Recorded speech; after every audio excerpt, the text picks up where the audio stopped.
When discussing Lil Baby, it's impossible to forget him being sandwiched by a dude with blue hair and Michael Rubin at Michael Rubin's white party back in 2022, and many people view this as the tipping point that has led Lil Baby's career to the disappointing spot that it's currently at. Lil Baby being in a double stuffed Oreo. One man has him in a full Nelson chokehold, the other so tenderly grabbing and touching on his spinal cord. You get what I mean? He's looking like he's in the heat. He is in joy. He's just he's in a moment of pure just love. When you look at the charts, you might think Lil Baby is hotter than ever, and Michael Rubin might think that too, because songs from his new album Wham currently occupy the majority of Apple Music's top 10. The album itself is at #1 on the Apple Music albums chart, and many people were curious to see the direction that Lil Baby was about to take it.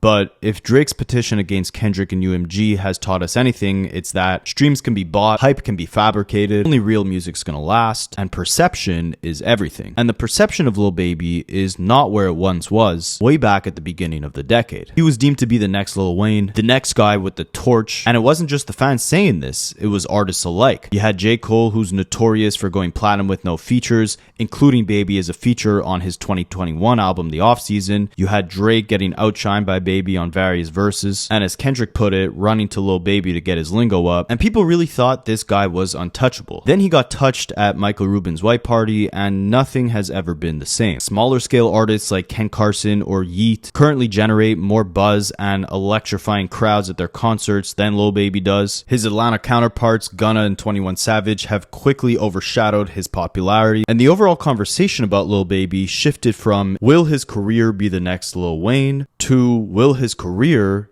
even survive? And Baby knew this. That's why he took almost 3 years off between his last album in 2022, It's Only Me, to his brand new 2025 release, Wham. He knew the pressure was higher than ever, and if he didn't deliver, this could be the end. And the sad reality is that in the end, Lil Baby most definitely did not deliver. Now, we're gonna break down the entire album and unpack if this is truly the end for Lil Baby. But first, we gotta understand where it all went wrong. How did the guy poised to be the next up, your favorite rapper's favorite rapper, literally both Kanye West and Lil Wayne said Lil Baby at one point was their favorite rapper, how did a guy who seemingly could not lose end up possibly losing it all? Well, in order to understand that, we have to take it back to 2017 when Lil Baby gave us his first breakout single, My Dog. At the time, Atlanta trap music was at the forefront of mainstream hip-hop, and rappers who emerged from that city and sound were blowing up left and right. Migos were the first hip-hop group in years to score a Billboard Hot 100 hit with Bad and Bougie. Within a short year or two of starting their career, both Lil Uzi and 21 Savage dropped platinum #1 albums. Yes, I know Lil Uzi wasn't an Atlanta trap artist, but he was definitely one of those young thug offsprings just like Lil Baby. Speaking of thug, him and Future were spearheading the Atlanta trap movement, and with that came various young thug Pokemon evolutions like Gunna, Lil Got It, Lil Keed, rest in peace, even NBA Youngboy to a certain degree. So at this point, Lil Baby was just one of many. Yes, that young thug-esque sound and aesthetic was dominating commercial trap music at the time, but we saw the exact same thing a couple years earlier when Designer hopped on the scene sounding like a carbon copy of Future. And aside from that one hit with Panda, he failed to develop enough as an artist to carve out a lane for himself outside of just being a Future clone and doing that one interesting thing on a plane one time. But on the opposite side, you had artists like Lil Uzi who came out the gate as a young thug protege, but later carved out their own style, their own aesthetic by merging genres and really testing their creative limits. They were able to cultivate a fan base and went far beyond just living in the shadows of Young Thug. And at the time with that hit, My Dog, it was kind of up in the air which direction Lil Baby would take.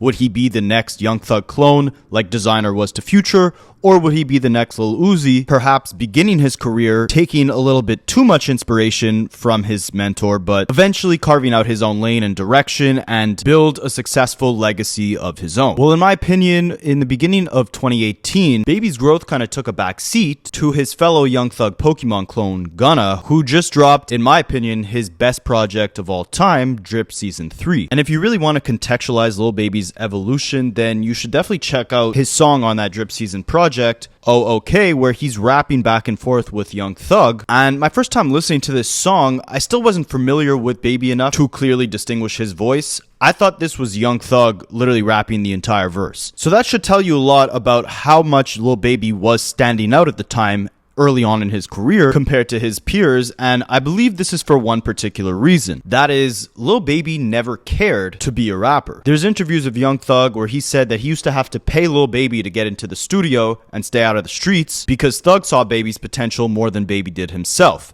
Baby has also admitted that Gunna used to write his tracks early on because Baby's priority wasn't necessarily becoming a top-tier lyricist. He just wanted to be rich. And I think that was the fundamental problem to begin with. Lil Uzi really wanted it. Gunna really wanted it. Savage really wanted it. Lil Baby didn't really care for it. But everyone around him really wanted him to have it, to have that baton as the next guy up. And it made sense why. Aside from simply just sounding like a Young Thug carbon copy, there was a lot to Lil Baby as a rapper that was worth being excited about. He had a very energetic delivery and mic presence compared to the more slugged out, slurred delivery that Gunna was giving. He had this motivational, hungry, hustling persona, kind of similar to a young Jeezy. And he had a couple low-key bangers like All of a Sudden, Money Forever, and most notably, Freestyle. And while people look at that song as a generational anthem in hip-hop today, I think it was overlooked back then because, again, Lil Baby really came in the game as this shameless Young Thug offspring. He was good for all the reasons I just mentioned, but he didn't necessarily stand out. I mean, that Freestyle record has the same vibe, the same tempo, same subject matter, and same sound as the Young Thug and Rich Homie Quan Freestyle record that was released just 2 years prior. My baby mama just put me on child support. One ain't going to court. Shout out my label, that's me. I'm in this TB. So, with obvious talent, a definite hit with My Dog, but no real distinct definitive sound or project that separated Lil Baby from the dozens of other Young Thug clones at the time, his record label owners, the same record label that developed Migos and Lil Yachty, they were smart enough to know the one thing that would guarantee Lil Baby would be catapulted into superstardom because they did the same thing 5 years prior with Migos and their breakout hit Versace. All you gotta do is get that Drake stimulus package. Or at least that was the go-to play back in 2018. So that's what they did. Lil Baby and Drake put out the song Yes Indeed in spring of 2018 and it was an instant hit. It put Lil Baby onto all these white girls and TikTokers. And while 21 Savage, Kodak Black, Lil Uzi, even Gunna all might have seemed a little more interesting artistically at the time, none of them had a line as quotable as wah wah wah, I'm Lil Baby. And now that I think of it, 2018 was really the year of quotable one-liners. You didn't just have wah wah wah, I'm Lil Baby. You had Out Like a Light. You had I Only Love My Bed and My Mama, I'm Sorry. Kiki, Do You Love Me? La-di-da-di-da, Slob on Me Knob. And my favorite one of all, You Are Hiding a Child, Let That Boy Come Home. But yeah, back to Lil Baby. He was obviously in good hands, right? Having unlimited access to features from any Atlanta trap artists who were at the forefront of mainstream hip-hop at the time. Young Thug, Gunna, 21 Savage, Future. He had arguably the best management team and label behind him with QC, and now he had the Drake cosign. So all these factors were the headwind that Baby needed to finally drop his debut album, Harder Than Ever. And while this project wasn't a classic by any means, it was solid enough to put Baby in that same category as a 21, Carti, Gunna, etc., selling over 70,000 copies in the first week. But unlike his counterpart, Baby wasn't taking years in between his album releases. You could chalk it up to his music being a little more formulaic than his counterparts, making it easier to produce in a higher quantity. You could say that rapping came a little more effortlessly to Baby than his counterparts, similarly to a Lil Wayne when he could get in the booth and clock out like 3, 4, 5 songs in one session. Or maybe he still had Young Thug and Gunna ghostwriting for him like he did early on. But whatever it was enough for Lil Baby to deliver us 3 projects in 2018, each one bigger than the last, each one with hits more and more massive than the last one. While at the beginning of the year, it might have looked like Gunna's career was more promising than Baby's, by the end of the year, they dropped their collab tape, Drip Harder, and it was evident that Baby at the time had quickly quickly surpassed him. Then 2019 brought us the rise of Da Baby, and I think the combination of Da Baby and Lil Baby dominating mainstream hip-hop fueled both of their careers simultaneously. When one got hot, the other one got hotter. Kind of like with the emergence of all the Lil rappers. Lil Wayne opened up the door for a Lil Durk. Then you had Lil Uzi, Lil Yachty, which opened the doors for a Lil Skies. Lil Pump, Lil Nas X. It was kind of like having that Lil to your name almost powered you up. Same thing with the Baby. And whatever it was, if you question for a second that Lil Baby was not next up, 2020 put all of those questions to rest. He dropped his magnum opus My Turn with hit after hit, spun the block and dropped the deluxe album, which was almost bigger than the original version. And at this point, everyone was comparing Lil Baby to the next Lil Wayne. It wasn't just about if he was going to make it out of the Young Thug carbon copy factory, but instead, the question was, will this guy go on to have a generational run which mirrored the peaks of a 2008 Lil Wayne? And to me, the quality most definitely wasn't there to even think of comparing him to Wayne, but I think it was more so that Lil Baby was taking the place of what Lil Wayne brought to the game. The unique voice, the flow, the energy, the effortless large quantity of hits, the massive feature run. I mean, Baby went from having Drake help kickstart his mainstream career, giving him his first big feature, to now washing Drake on his own songs like Wants and Needs, even washing Kanye on the song Hurricane. He was going bar for bar with hip hop titans and standing his ground. But what really separated Baby from all of his counterparts was the song The Bigger Picture. It showed that Baby actually had a message. He actually stood for something. He actually had something of substance to say. That song really acted as the staple of the Black Lives Matter protests and proved to the world that Baby wasn't just here to give us bangers. He was that next guy up because he actually had a positive message for the world. And with that, he became the most exciting artist out of that entire YSL collective. Even though he wasn't specifically signed to Young Thug, he came from that camp and was now the most commercially successful artist within it. He continued his run at the top in 2021, dropping a massive collab album with Lil Durk.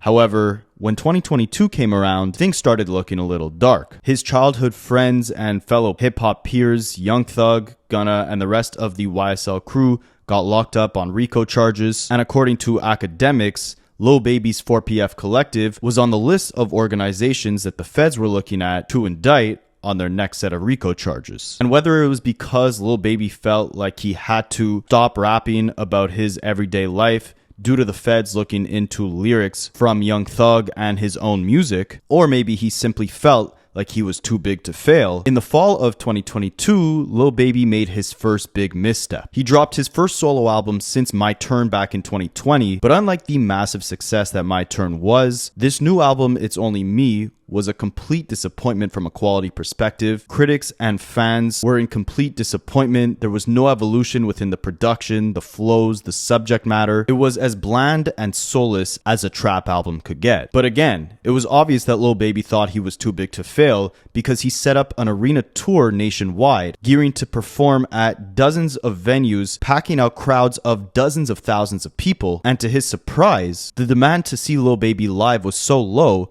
that he ended up having to cancel many of the dates of that tour. Keep in mind, when he first dropped his massive 2020 album, My Turn, we were in the height of the pandemic. He could not tour. So this was the first real tour Lil Baby was going on since his massive run in the beginning of the 2020s decade. The impact that that one mediocre album had in 2022 trickled down so massively that it affected his ticket sales for the first nationwide arena tour he was ever supposed to do. Couple that with the fact that at the time he had dissed Akademiks on that album, and with the subject matter being so bland and dry, that was the only thing that fans remember from that album. But not because the bars he had for Akademiks were memorable, but it was because Akademiks did not let Lil Baby forget it. Akademiks would rip into him every chance he could.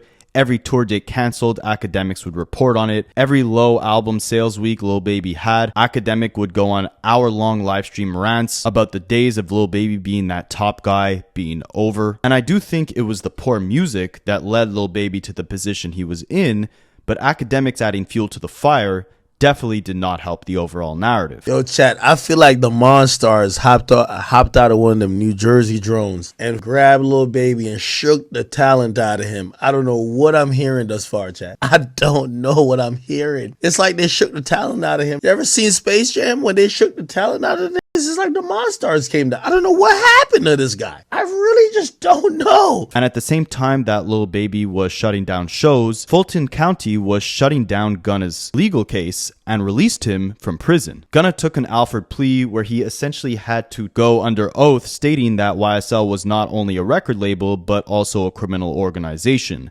While his statements did not affect Young Thug or any of his other co-defendants' cases, it was definitely a bad look seeing Gunna yes ma'am his way out of prison, and many rappers on the outside refused to associate with him. Most notably, Lil Baby. Again, Gunna and Lil Baby came up at the same time together under the same camp. Gunna allegedly used to write songs for Lil Baby, and they definitely had dozens on dozens of different collaborations together. While Lil Baby was doing collab albums with Lil Durk, the world was asking when we were going to get the next one with Gunna. So when Gunna was released from prison, everyone was waiting for them to reunite, and they were hoping that maybe Gunna can bring Lil Baby out of that mediocre funk that his music had currently been in. But to their disappointment, that was not the case. Lil Baby refused to associate with Gunna. Matter of fact, pretty much the entire industry did. But Gunna did the unthinkable. He took the J. Cole route, dropped an album with no features, and went platinum with it, giving us hit after hit, going on a tour of his own. And while Baby was seemingly putting low effort into his projects, Gunna was doing the exact opposite, making sure that he'd work too hard to fail. He showed Lil Baby exactly what a rapper needed to do when they were faced with large-scale criticism. And while Baby might have lapped Gunna back in 2018, it didn't matter that the whole industry was now against Gunna. He quickly surpassed Lil Baby in terms of quality, stage presence, hit records, and record sales. And because of their prior close association, the parallels in their artistry with both of them coming under the Young Thug family tree, and the swift shifts that both of them just experienced within their careers, with Gunna back on the way up, Lil Baby on his way down, fans were now pinning the two artists against each other, saying that Gunna had taken Lil Baby's spot. To make matters worse, their mentor Young Thug put out an album the week after Gunna to try to overshadow his release, but even the boss couldn't kill Gunna's momentum. So now with Lil Baby, the question is he going to be the next Lil Wayne and outdo what Weezy did at the height of his career? But now the question was, will he even be able to outdo the guy that he was way ahead of for many years, Gunna? And I think this downfall boiled down to a couple things. Unlike Gunna, who understood that his spot wasn't promised, and after facing tons of scrutiny after being released from prison, he knew he had to do all that he could to regain the love from the public. Lil Baby's ego got so gassed up in 2020, he believed he was too big to fail. And that, combined with the fact that at the very core of his career, at the very beginning, he openly expressed that he never really seemed to care about being a rapper per se. He just wanted to be richer than he was in the streets. And he finally got to that spot. He was at the white party with Michael Rubin, hugging and kissing on stage, as Kendrick would put it. He sold out just enough stages of that arena tour that he had to cancel tons of dates on, that he was able to just get by, make a bag, and now get back in the booth and show the world why we loved him so much back in 2020. But with the audience redirecting their attention onto Gunna, Playboi Carti, 21 Savage, and several other rappers who have quickly surpassed Baby over the last few years, it wasn't a question of will this next album be good, it was will this album be good enough to stop people from saying that Lil Baby fell off completely. If you remember Chance the Rapper, he was also on top of the world back in 2016, 2017, but once he released his brutal debut album, The Big Day, in 2019, it sounded so brutally horrible and left such a bad taste in his fans' mouths that it was even hard to go back to his old music because it just reminded you of the brutality of his new music. With Lil Baby, his music was just so painfully mediocre, with no evolution at all in his flows, his subject matter, his sound, that when you now went back to his old music, you were faced with the reality that Lil Baby never had that much variety to begin with. So he really needed to come with something different, something new, something fresh with this new album, and almost use it as like a palate cleanser to mask the memory and the narrative of his mediocre previous album, his hugging at Michael Rubin's white party, all the criticisms that DJ Akademiks and his fans had for him, the canceling of his concerts, and the quick surpassing that Gunna did of Lil Baby's career. And boy, did he absolutely not do that. Before the album came out, Lil Baby did an interview with Lil Yachty where he emphasized that he had to change the name of his group from 4PF due to the feds looking into him as they did with Young Thug, and he had to stop rapping about things that he had seen in the past due to the unfortunate reality that rap lyrics were now being used against rappers in criminal court. Now I gotta watch what I say, I gotta watch what I do, because I'm watching how society trying to do rappers. And I understand why they trying to do it, because some rappers f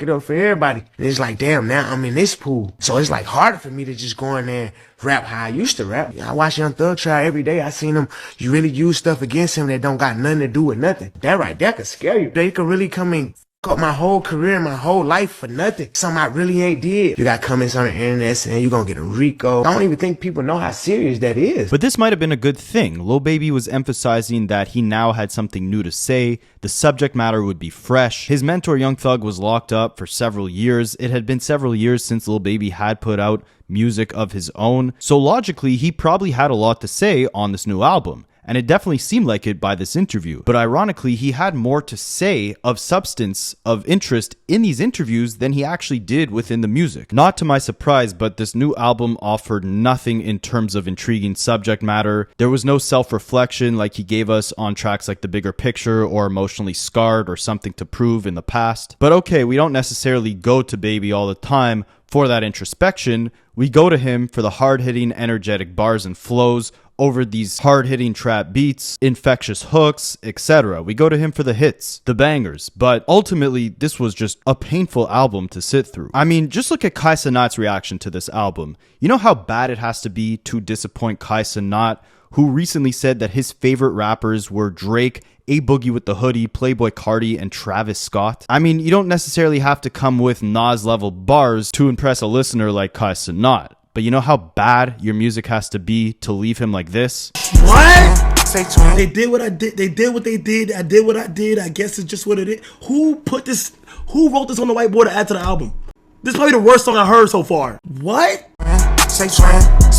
I mean, he couldn't even pretend to like it, and I definitely know why. Baby kicks off the album with the intro Listen Up, which starts off with these similar violin strings to Lil Wayne song A Milli, which made me super excited. The production, I'll give him this, did sound a lot more unique and upbeat than his previous album did. And right away on the intro alone, you're getting this anthemic, triumphant energy from the beat. But Lil Baby opens up the first bars on this project with "New crib in another state to duck off. You get on my nerves, girl. F off." I mean, after 2.5 years, this is how you want to introduce your newest project to your fans? And it sounds so tone deaf given the beautiful violin chords in the background, the anticipating buildup of this beat. Like, it's really laying the foundation for Baby to spit something semi-inspirational, especially considering it's the intro to the frickin' album. But instead, we just get generic bars about him being the boss of his organization, letting his money pile up, living well, spending money on his crib, uplifting his crew, and he sounds half asleep while he's delivering all these mediocre bars. And that's the worst part of this whole project is after, years and years, Lil Baby has failed to switch up the flow, but instead just sounds lazier and lazier with each new release while he delivers that same flow from 2017. After Kendrick Lamar mentioned him in Not Like Us, saying that Drake goes to Lil Baby for his lingo,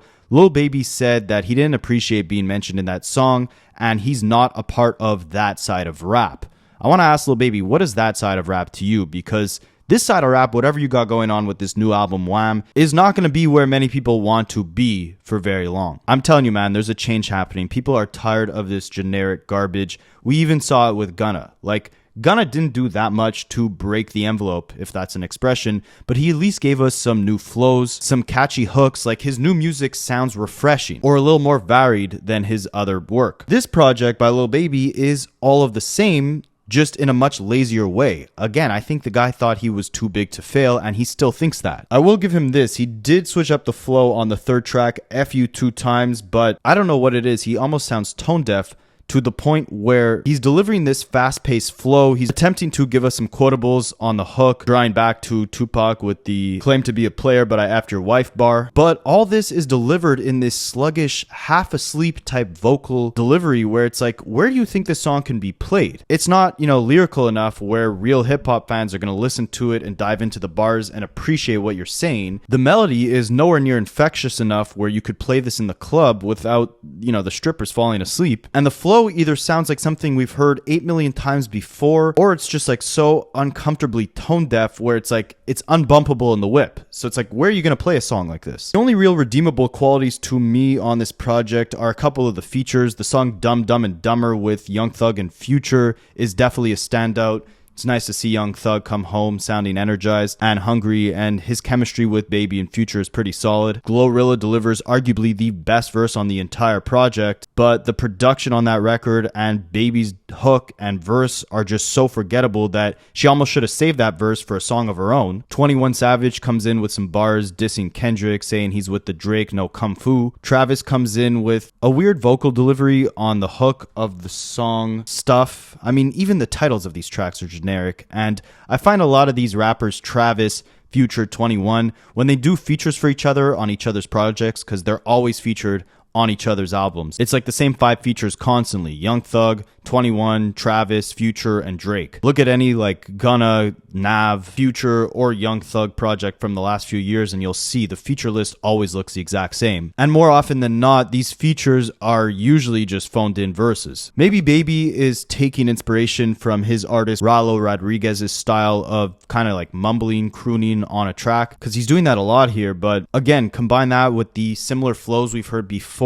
the lack of engaging hooks or subject matter, and you just have an extremely bland project or a bunch of songs that are worse versions of something Lil Baby has done much better in the past. The song's So Sorry, the beat has the same exact tempo and Lil Baby's using the same flow as his song with Gunna, Drip Too Hard, but it's like I can't put my finger on it. I don't know if the album was mastered poorly, if his vocals just don't sound loud enough over the beat, or if he's just not kind of emphasizing his words aggressively enough, but his vocal presence here just doesn't stand out in the slightest. It sounds like he's half asleep mumbling each one of these verses. The song I Promise is seemingly a love song, similar to an Emotionally Scarred, where he's pouring out his emotions singing over the hook, but missing half the quotables of an Emotionally Scarred and half the emotion of a song like Close Friends, but still using the same flows, similar production, similar subject matter. It just falls short to something he's done better in the past. By Myself with Rod Wave and Rallo is another attempt at a love song. Rod Wave kind of delivering this like country trap hybrid hook. Each of them doing that slurred out mumbled delivery over the most generic trap beat possible. Due for a Win sounds like a part 2 to his collaboration with Moneybagg Yo all of a sudden, or his collab with Future, Live Off My Closet. Like all these songs sound the same. This one just sounds like